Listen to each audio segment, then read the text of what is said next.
नमस्कार. संघर्ष वृत्तवाहिनीमध्ये आपलं स्वागत.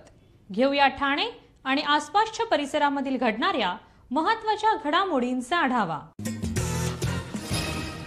भारतीय लोकशाहीला जगात सर्वश्रेष्ठ लोकशाही मानले जाते. एका सर्वसामान्य कुटुंबातील व्यक्ती संघर्षातून मुख्यमंत्री बनते ही भारतीय लोकशाहीची महानता आहे, असं प्रतिपादन राज्यपाल CP राधाकृष्णन यांनी केले. कोकण मराठी साहित्य शारदा एज्युकेशन सोसायटी ग्रंथालय प्रकाशन आयोजित प्राचार्य डॉ. प्रदीप ढवळ आणि डॉ. अरुंधती भालेराव, राजन बने, सान्वी ओक लिखित योद्धा कर्मयोगी एकनाथ संभाजी शिंदे चरित्रग्रंथाचा प्रकाशन सोहळा राम गणेश गडकरी रंगायतन ठाणे येथील नाट्यगृहामध्ये पार पडला. यावेळी ते बोलत होते. ग्रंथदिंडीच्या माध्यमातून योद्धा कर्मयोगी एकनाथ संभाजी शिंदे हा चरित्रग्रंथ व्यासपीठावरती आणण्यात आला आणि या चरित्रग्रंथाचे प्रकाशन राज्यपाल CP राधाकृष्णन व उपस्थित मान्यवरांच्या हस्ते संपन्न झाले. यावेळी मुख्यमंत्री एकनाथ शिंदे, उपमुख्यमंत्री देवेंद्र फडणवीस, अजितदादा पवार, उपसभापती नीलम गोरे, ठाणे जिल्हा पालकमंत्री शंभूराज देसाई, उद्योग मंत्री उदय सामंत, शालेय शिक्षण मंत्री दीपक केसरकर, सार्वजनिक बांधकाम मंत्री दादा भुसे, पद्मश्री ज्येष्ठ साहित्यिक मधु मंगेश कर्णिक, पद्मश्री शंकरबाबा पापळकर, खासदार डॉ. श्रीकांत शिंदे, खासदार नरेश मस्के, आमदार संजय केळकर, आमदार प्रताप सरनाईक, आमदार निरंजन डावखरे, आमदार रवींद्र फाटक यांसह इतर पदाधिकारी मान्यवर येथे उपस्थित होते. आपण पाहतोय मंचावरच्या सगळ्यांनी वारकरी संप्रदायाचं वैशिष्ट्य असलेली पगडी परिधान केले. संत नामदेवांची पगडी, जी पगडी घालून नाचू कीर्तनाचे रंगी असं म्हणत संत नामदेव महाराजांनी अवघ्या भारतभर वारकरी संप्रदायाचा प्रसार केला. ती विशिष्ट पगडी व्यासपीठावरील सर्वांनी परिधान केलेली आहे. यानंतर आमचे मार्गदर्शक, प्रेरणास्थान, सदैव सांस्कृतिक साहित्यिक उपक्रमांमध्ये आम्हाला मार्गदर्शन करणारे मधु मंगेश कर्णिक, पद्मश्री सन्मानित पात्र मधुबाईंचा सन्मान देखील माननीय मुख्यमंत्री एकनाथ शिंदे साहेब हेच करत आहेत. प्रदीप ढवळ त्यांचे शिष्योत्तम, त्यांनी लिहिलेले हे पुस्तक आणि त्या पुस्तकाला मधुबाईंनी प्रस्तावना लिहून आपल्या शिष्याचं तसंच चरित्र नायक माननीय एकनाथ शिंदे साहेबांचं गुणगौरव केलेला आहे. ही प्रस्तावना देखील आपण मुळातून वाचण्यासारखी आहे. बरं ठरेल. बाळू शंकर आहेर आणि आशाबाई आहेर यांनी देखील 4 पावलं या पालखीबरोबर चालावी अशी त्यांना विनंती.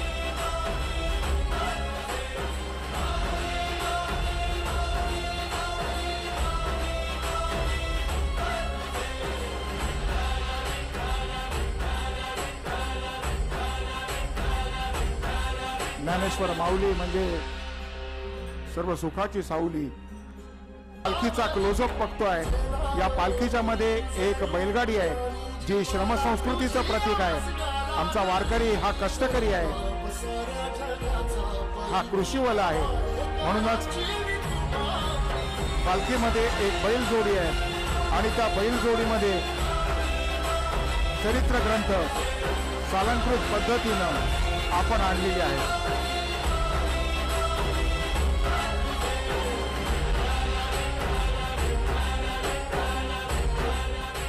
लता वाहिनीने देखील या पुरस्कार सोहळ्यासाठी मंचावर यावं अशी विनंती.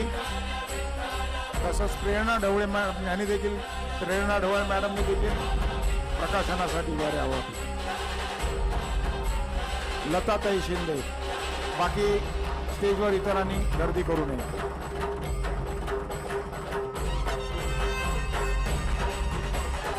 वृषाली शिंदे मॅडम, शिंदे साहेबांचा सगळा परिवार त्यांनी या कार्यक्रमासाठी उपस्थित राहावं. बाबा इथे उपस्थित आहेत. संभाजीराव,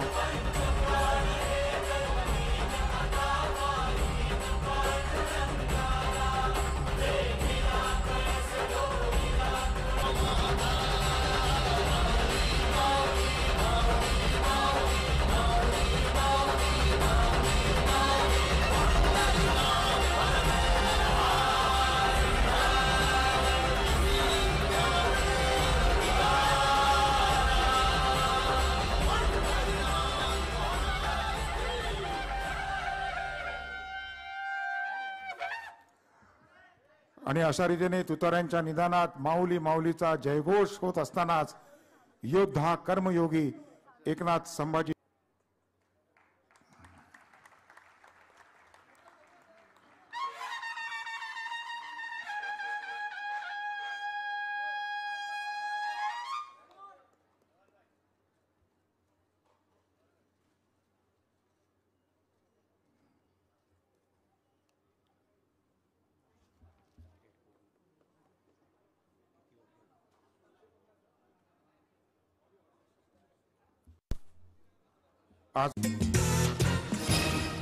महाराष्ट्रातील भगिनींना आधार देणारी राज्य शासनाची मुख्यमंत्री माझी लाडकी बहीण योजना। या योजनेअंतर्गत अल्प उत्पन्न गटातील 21 ते 65 वयोगटाच्या भगिनींना मिळणार दरमहा 1500 रुपयाची मदत। अर्ज करण्यासाठी 31 ऑगस्ट 2024 पर्यंत मुदतवाढ। कुटुंबाचं वार्षिक उत्पन्न 2.5 लाख रुपयांपेक्षा कमी असलेल्या महिला पात्र। कुटुंबाकडे पिवळं किंवा केशरी रेशन कार्ड असल्यास उत्पन्नाचा दाखला आवश्यक नाही। पांढरं रेशन कार्ड असेल किंवा रेशन कार्ड नसेल तर कुटुंबाचं वार्षिक उत्पन्न 2.5 लाखांपेक्षा कमी असल्याचा दाखला आवश्यक। योजनेसाठीचा ऑनलाईन अर्ज नारी शक्ती दूत ॲप वरून किंवा पोर्टलवर भरता येईल। ज्या भगिनींना ऑनलाईन अर्ज भरता येत नसेल त्यांच्यासाठी अंगणवाडी, ग्रामपंचायत, वॉर्ड ऑफिस, सेतू सुविधा केंद्रामध्ये किंवा आशाताई बचत गटाच्या CRP यांची मदत उपलब्ध। आता आपल्याला अभिमानाने म्हणता येईल, सुखी आणि सुरक्षित आहे माझी लाडकी बहीण।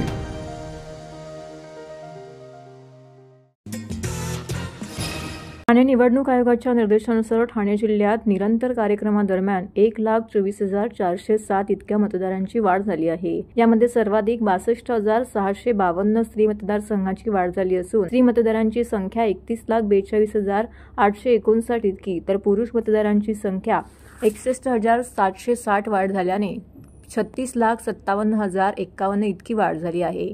त्यामुळे जिल्ह्यातील मतदारांची संख्या 68,01,244च्या घरात पोहोचली असल्याची माहिती जिल्हा प्रशासनाने दिली आहे। लोकसभा निवडणुकीदरम्यान ठाणे जिल्ह्यात राबवण्यात आलेल्या निरंतर मतदार नोंदणी कार्यक्रमाअंतर्गत मतदारांच्या संख्येत वाढ होऊन 66,76,837 इतक्या मतदारांची वाढ झाली होती। त्यानंतर ही मतदार नोंदणी कार्यक्रम सुरू असल्याने त्यामध्ये 1,24,407 मतदानाची भर पडली असून ठाणे जिल्ह्यातील मतदारांची संख्या थेट 68,01,244 वर पोहोचली आहे। यामध्ये सर्वाधिक 62,652 स्त्री मतदारांची वाढ झाली असून स्त्री मतदारांची संख्या 31,42,859 इतकी तर पुरुष मतदारांची 61,760 वाढ झाल्याने 36,57,051 इतकी वाढ झाली आहे। ठाणे जिल्ह्यात भारत निवडणूक आयोगाच्या सूचनेनुसार 1 जुलै 2024 पासून विशेष संक्षिप्त पुनरीक्षण कार्यक्रम घोषित करण्यात आला आहे। या कार्यक्रमाची माहिती जिल्हाधिकारी अशोक शेंगारे यांनी पत्रकार परिषदेत दिली। राष्ट्रवादीचे सरचिटणीस आमदार राष्ट्रवादी काँग्रेस शरदचंद्र पवार पक्षाचे नेते माननीय डॉ. जितेंद्रजी आव्हाड यांच्या वाढदिवसानिमित्त खाळेगाव पारसिक नगर परिसरामध्ये मोफत आरोग्य तपासणी शिबिराचं आयोजन करण्यात आलं होतं। यामध्ये मोफत चष्मे वाटप, मोफत डोळे तपासणी, हाडांची तपासणी, ब्रेस्ट कॅन्सर स्क्रीनिंग टेस्ट, त्वचा तज्ज्ञ, बहिरेपणा या शिबिराचं आयोजन केलं होतं। यावेळी सदर आरोग्य शिबिर यशस्वी करण्यासाठी राष्ट्रवादी काँग्रेस शरदचंद्र पवार पक्षाचे अभिजित पवार तसेच राष्ट्रवादी काँग्रेस शरदचंद्र पवार पक्षाचे वैद्यकीय सेलचे अध्यक्ष आसद चाऊस यांनी विशेष परिश्रम घेतले।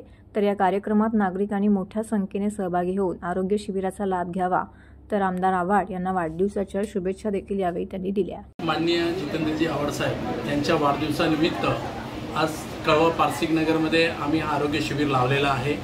अभिजित पवार यांच्या कार्यालयामध्ये त्याने पुढाकार घेऊन या पारसिक नगरमध्ये आज जो काम करायची त्यांची पद्धत आहे आणि जे लोकांमध्ये ते उत्साहीने जेव्हा निस्वार्थपणे जेव्हा काम करतात तर त्या ठिकाणी आज आम्ही आरोग्य शिबिर लावलं आहे। त्याच्यात महिलांसाठी ब्रेस्ट कॅन्सरचं आम्ही चेकिंग ठेवलेली आहे, ज्याचे बाहेर 7,000 ते 8,000 रुपये लागतात ते आम्ही फ्रीमध्ये ठेवलेलं आहे। चष्मे फ्रीमध्ये वाटप ठेवलेले आहेत। त्याच्यामध्ये नेत्र म्हणजे समजा कोणाचं कॅटरॅक्ट वगैरे जर काही निघालं तर त्यांना सुद्धा आम्ही कमी दरामध्ये त्याचं आम्ही ऑपरेशन फ्रीमध्ये करून देणार आहे। हाडांचे डॉक्टर गोल्ड मेडल्स इथे डॉक्टर आलेले आहेत, त्यांचे त्या तज्ज्ञांमधून आता आम्हाला 4-5 पेशंट मिळालेले आहेत। त्यांना सुद्धा आम्ही त्या प्रकारे किती कमीत कमीमध्ये ऑपरेशन करता येईल त्याचं आम्ही त्या ठिकाणी काम केलेलं आहे। स्किनमध्ये डॉक्टर रशीद शेख जे नामांकित आहेत त्यांनी सुद्धा इथे लहान मुलांना वगैरे बघून त्यांना कसं त्यांच्या वजनवर किंवा त्यांच्या शरीरावर पुढच्या हायजेनिक फूड खाल्ल्याबद्दल काय होतं त्यासाठी त्यांनी मार्गदर्शन करून तो सुद्धा आम्ही या ठिकाणी कॅम्प ठेवलेला आहे. आणि आव्हाड साहेबांची नेहमी इच्छा असते की समाजासाठी तुम्ही काहीतरी करायला हवं आहे, म्हणून आज अभिजित पवार यांच्या कार्यालयामध्ये हा आरोग्य शिबिर आम्ही नागरिकांना आव्हान देईल की खरोखरच आरोग्याचं जेव्हा तुम्ही शिबिर असतो त्या ठिकाणी आल्यानंतर सगळं एका ठिकाणी तुम्हाला मिळतं. आणि लोकांना असं, जर तुम्ही एखाद्या हॉस्पिटलमध्ये गेलात की तिथे तुम्हाला बसावं लागतं, कन्सल्टिंग करायला लागते, ते केल्यानंतर परत बाकीच्या गोष्टींसाठी तुम्हाला बाहेर जायला लागतं. पण ह्या आरोग्य कॅम्पमध्ये डॉक्टरांची सुद्धा मनस्थिती त्या टायमाला इथं आल्यानंतर ह्या लोकांना कसं लवकरात लवकर ट्रीट होईल आणि यांचं खरं रिझल्ट काय आहे ह्या उद्देशाने ह्या कॅम्पमध्ये एवढा फायदा होतो. आज आपण तुम्ही बघाल की ही जी कॅन्सरची रिपोर्ट आहे, आपण मागच्या टायमाला मेमोग्राफी मशीन आणायचो, त्याचे 8 दिवस रिपोर्ट यायला लागायचे, पण आज ते 4 मिनिटात इथे टेस्टिंग होते आणि सेम डे त्याच दिवशी आपल्याला रिपोर्ट मिळतो. राष्ट्रवादी काँग्रेस शरदचंद्र पवार पक्षाचे नेते व माजी गृहनिर्माण मंत्री तथा आमदार डॉक्टर जितेंद्र आव्हाड यांच्या वाढदिवसानिमित्त कळवा मुंब्रा विधानसभा क्षेत्रामध्ये विविध समाजोपयोगी कार्यक्रमांचं आयोजन करण्यात आलं होतं. त्यातच राष्ट्रवादी युवक काँग्रेस प्रवक्ते समीर नेटके यांच्या वतीने महात्मा फुले नगर येथील गरजू नागरिकांसाठी धर्मवीर आनंदीघे हृदयरोग उपचार केंद्र कळवा यांच्या संयुक्त विद्यमाने मोफत आरोग्य तपासणी शिबिराचं आयोजन करण्यात आलं होतं. तर महात्मा फुले नगरमधील गरजू नागरिकांसाठी मोफत धान्य वाटप कार्यक्रमाचं आयोजन देखील करण्यात आलं होतं. यामध्ये प्रत्येकी 1 किलो साखर, गहू आणि तांदूळ इत्यादी जीवनावश्यक वस्तूंचे वाटप आमदार डॉक्टर जितेंद्र आव्हाड यांच्या शुभ हस्ते करण्यात आलं. यावेळी माजी विरोधी पक्षनेते मिलिंद पाटील, राष्ट्रवादी काँग्रेस पार्टी शरदचंद्र पवार पक्षाचे ठाणे जिल्हा अध्यक्ष सुहास देसाई, कार्याध्यक्ष प्रकाश पाटील, राष्ट्रवादी युवक काँग्रेसचे ठाणे जिल्हा अध्यक्ष विक्रम कामकर, वैद्यकीय सेलचे अध्यक्ष आसट चाऊस, राष्ट्रवादी युवक काँग्रेसचे प्रवक्ते समीर नेटके, दिलीप उपाडे, माणिक शिंदे, संदीप शिंदे, अरुण चौहान, बाबू दुनगे, अर्जुन गायकवाडू, अमोल मोहिते, मल्लीनाथ हागरगी, सुमित चौहान, वैभव विचारे, अमर चौहान, अंकुश गायकवाड, साधू चौधरी, रोहित गायकवाड, दीपक शिंदे, अंबर शिंदे, अनिल मोहिते, अजित चौहान, सूरज चौहान, नागराज गायकवाड, चेतन शिळकर तसेच महात्मा फुले नगर परिसरातील राष्ट्रवादीचे सर्व पदाधिकारी व कार्यकर्ते, महिला तसेच स्थानिक नागरिक मोठ्या संख्येने येथे उपस्थित होते.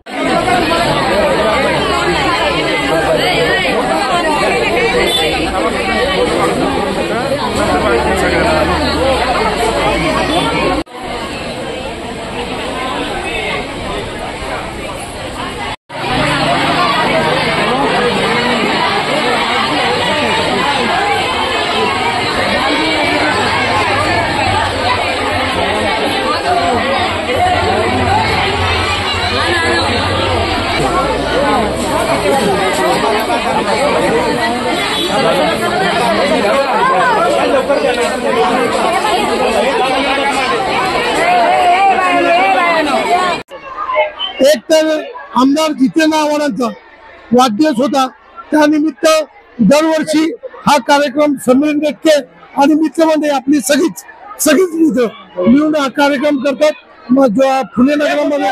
आणि दुसरा एक साहेबांना अण्णाभाऊ समाज मंदिराचं नूतनीकरणाचं जे काम साहेबांच्या माध्यमातून चालू आहे, त्या कामाची साहेबांना पाहणी पण करायची होती.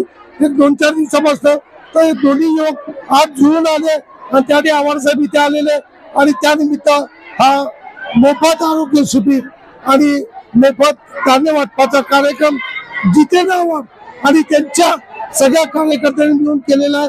त्याबद्दल फुले नगर मधील आमच्या सगळ्या निष्ठावंत कार्यकर्त्यांचे, आव्हाड साहेबांच्या निष्ठावंत कार्यकर्त्यांचे मी खूप अभिनंदन करतो. मी समीर साहेबराव नेटके, राष्ट्रवादी युवक प्रवक्ता. आज डॉक्टर जितेंद्र आव्हाड साहेबांच्या वाढदिवसानिमित्त आपण दरवर्षी असा हे धान्य वाटपाचा 1000 किलो गहू, साखर 1000 किलो आणि तांदूळ 1000 किलो असं आपण वाटप सर्व प्रकारचं करत असतो. आणि त्याच माध्यमातून अन्नदान हे श्रेष्ठदान हेच आमचं ध्येय. त्याच्यामुळे प्रत्येकाच्या घरात हे फुलाची पाकळी आपण तो वाटा अन्नाचा देण्याचा प्रयत्न करतो. आणि डॉक्टर जितेंद्र आव्हाड साहेबांना उत्तम दीर्घायुष्य लाभो, त्यांचं आरोग्य एकदम छान राहो यासाठीच आम्ही सर्वजण हा प्रयत्न करत असतो. तसेच छत्रपती शिवाजी महाराज हॉस्पिटल आणि डॉक्टर श्याम पांडे आधार फाउंडेशन यांच्या माध्यमातून इकडे आरोग्य शिबिर आणि रुटीन चेकअप तसेच बीपीचे, शुगरचे सर्व प्रकारचे मेडिसिन, खोकल्यापासून सर्व प्रकारचे मेडिसिन इथे मोफत आपण वाटप केलेले आहेत. होरायझन प्राईम हॉस्पिटल ठाणे या हॉस्पिटलचे 120 बेड असलेले प्रमुख मल्टी स्पेशालिटी हॉस्पिटल ठाणे शहराच्या मध्यभागी असून या ठिकाणी अत्याधुनिक आणि फक्त महिलांसाठी राखीव विंगसह बार्थिंग युनिट आणि NICU केंद्र सुरू करण्यात आलं आहे. ठाणे ऑब्स्ट्रिक्स आणि गायनोकॉलॉजी सोसायटीचे अध्यक्ष डॉक्टर दत्ता पानंदीकर यांच्या हस्ते खास महिलांसाठी असलेल्या या विंगचे उद्घाटन करण्यात आले आहे. डॉक्टर दत्ता पानंदीकर हे एक प्रसिद्ध प्रॅक्टिसिंग गायनोकॉलॉजिस्ट आणि एंडोस्कोपिक सर्जन आहेत, ज्यांना या क्षेत्रात जवळपास 3 दशके ज्ञान आणि अनुभव आहे. हा स्त्री विभाग जो हॉस्पिटलची प्रसूती आणि स्त्रीरोग विभाग आहे. प्रत्येक स्त्रीच्या जीवनात प्रत्येक टप्प्यावरती उच्च दर्जाची हा कक्ष काळजी घेईल आणि सर्व वयोगटातील स्त्रियांना सेवा पुरवेल अशी ग्वाही यावेळी देण्यात आली. होरायझन प्राईम हॉस्पिटलच्या 8 बाळंतपणाच्या खोल्या आणि सूट्स 5000 चौरस फुटाच्या क्षेत्रात पसरलेल्या आहेत. यामध्ये बालकांसाठी NICU हा कक्ष आहे जो बालकांची काळजी घेईल. बाळंतपणाशिवाय होरायझन प्राईम हॉस्पिटल स्त्री विभाग सर्वसमावेशक प्रसूती आणि स्त्रीरोग सेवा देखील पुरवणार आहेत. होरायझन प्राईम हॉस्पिटलची शस्त्रक्रिया उपाययोजना प्रभावीपणे एंड्रोमॅट्रियोसिस, फायब्रॉइड्स, PCOD, पांढरे स्राव यांसारख्या जटिल विकारांना हाताळणार असल्याचं त्यांनी यावेळी सांगितलं. यावेळी डॉक्टर ऋषिकेश वैद्य, मेडिकल डायरेक्टर आणि chairman horizon group of hospital यांनी उद्घाटन प्रसंगी सांगितलं की स्त्रिया प्रत्येक कुटुंबाची जीवनरेखा आणि प्रत्येक घराचा मजबूत आधार आहेत. स्त्रियांना उच्च दर्जाची आरोग्य सेवा पुरवण्यासाठी आम्ही गर्भधारणेपूर्व आणि प्रसूतीनंतरची वैद्यकीय सुविधा आणि NICU आणि पीडारहित प्रसूती सुविधा यांसारख्या अत्याधुनिक सुविधा पुरवू असं आश्वासन त्यांनी दिलं. तर डॉक्टर मनाली शिलोत्री या प्रमुख कन्सल्टंट असून स्त्रीरोग तज्ज्ञ व होरायझन प्राईम हॉस्पिटलच्या तसेच यावेळी होरायझन प्राईम हॉस्पिटलच्या स्त्रीरोग तज्ज्ञ प्रमुख कन्सल्टंट डॉक्टर मनाली शिलोत्री म्हणाल्या की गर्भधारणेच्या प्रवासात प्रत्येक आईला उच्चतम काळजी आणि आरामाची गरज असते. आमचे केंद्र वेदनारहित प्रसूतीची सुविधा पुरवेल, जिथे आता रुग्णांना वेदनेची चिंता करावी लागणार नाही. नॉर्मल डिलिव्हरीला हॉस्पिटल प्राधान्य देणार आहे. याशिवाय आमच्या हॉस्पिटलच्या स्त्री विभागात प्रत्येक व्यक्तीच्या विशेष गरजांना तंतोतंत पूर्ण करण्यासाठी सर्वसमावेशक मातृत्व सेवा उपलब्ध करेल. आज होरायझन प्राईम हॉस्पिटलमध्ये आपण मदर अँड चाइल्ड युनिटचं उद्घाटन करत आहे. हे मदर अँड चाइल्ड युनिट जे आहे हे सर्वसज्ज आणि सगळे इक्विपमेंट्स बरोबर सुसज्ज आहे. दुसरं एक महत्त्वाची गोष्ट म्हणजे की आपल्या या युनिटमध्ये access CT scan, MRI, ICU सगळ्याला असल्यामुळे मदरला लागणारे जे इमर्जन्सी केअर आहे ती अगदी व्यवस्थित देता येईल आपल्याला. आणि इवन बाळाला पण इमर्जन्सी लागल्यास NICU पण इथे सज्ज आहे. त्यामुळे या युनिटचा फायदा खूप लोकांना होईल अशी आमची इच्छा आहे. आज होरायझन प्राईम हॉस्पिटलमध्ये आपण mother and child unit, also women's wing ज्याला आम्ही नाव ठेवलेलं आहे, ह्याचं आज उद्घाटन आहे. या सोहळ्यामध्ये तुम्ही सगळेजण आज आले आहात. आमच्या हॉस्पिटलमध्ये सुसज्ज असं मटर्निटी युनिट आहेच, NICU आहे. परत आमच्या हॉस्पिटलमध्ये अडल्ट ICU असल्यामुळे आजकाल स्त्रिया उशिराने प्रेग्नंट होण्यामुळे वय 30-35 ह्याच्या पुढे असतं, बायकांना कधी ना काही डायबिटीस असतो, वय जास्त असतं, या सगळ्यामुळे त्याला हाय रिस्क ऑब्स्टेटिक्स असंही म्हटलं जातं. अशा बायकांच्या प्रसूतीसाठी जे काय लागणारी गरज असते, यंत्रणा असते, तज्ज्ञ डॉक्टर्स असतात, त्या सगळ्या गोष्टी आपल्याकडे उपलब्ध आहेत एकाच छताखाली. म्हणजे सोनोग्राफी म्हणा, काही बाळाला किंवा आईला जे काही लागेल त्या सगळ्या सुविधा आपल्या हॉस्पिटलमध्ये उपलब्ध आहेत. माझं डॉक्टर ऋषिकेश वैद्य आणि डॉक्टर रिया वैद्य यांना खूप खूप शुभेच्छा आहेत. त्यांनी असं एक युनिट ठाण्यामध्ये काढले ज्याची अत्यंत गरज आहे गरोदर मातासाठी आणि तिच्या बालकासाठी. कारण मदर अँड चाइल्ड केअर हा गव्हर्नमेंट ऑफ इंडिया आणि गव्हर्नमेंट ऑफ महाराष्ट्राचा मोठा प्रोग्राम आहे, ज्याच्यामध्ये याचं बेसिक कारण एक आहे की मॅटर्नल मॉर्टॅलिटी, जे गरोदर स्त्रिया डिलिव्हरीच्या वेळेला ज्यांचं डेथ होतं कॉम्प्लिकेशन झाल्यामुळे, ते कॉम्प्लिकेशन अवॉइड केलं पाहिजे आणि हे माता सुखरूप आणि त्यांच्या बालकाला सुखरूप घरी गेलं पाहिजे. त्याच्यासाठी हे मदर अँड चाइल्ड केअर ही मोहीम सरकारने चालू केलेली आहे. होरायझन हॉस्पिटलशी माझे जवळजवळ गेल्या जेव्हापासून होरायझन हॉस्पिटल नौपाड्यात इथे तेव्हापासून संबंध आहे. आणि मी जे काही 75व्या वर्षी 55 वर्षाचा दिसतो त्याचं सगळं श्रेय हे ऋषिकेश वैद्य यांना आहे. ते माझी खूप काळजी घेतात आणि मला जरा जरी वाटलं तरी मी इथे येतो. त्यांच्या या नव्या सेक्शनला माझ्या शुभेच्छा. तर हे होतं संघर्ष वृत्तवाहिनीचं आजचं बातमीपत्र. उद्या पुन्हा भेटू याच वेळी याच ठिकाणी ताज्या घडामोडींसह. तोपर्यंत नमस्कार.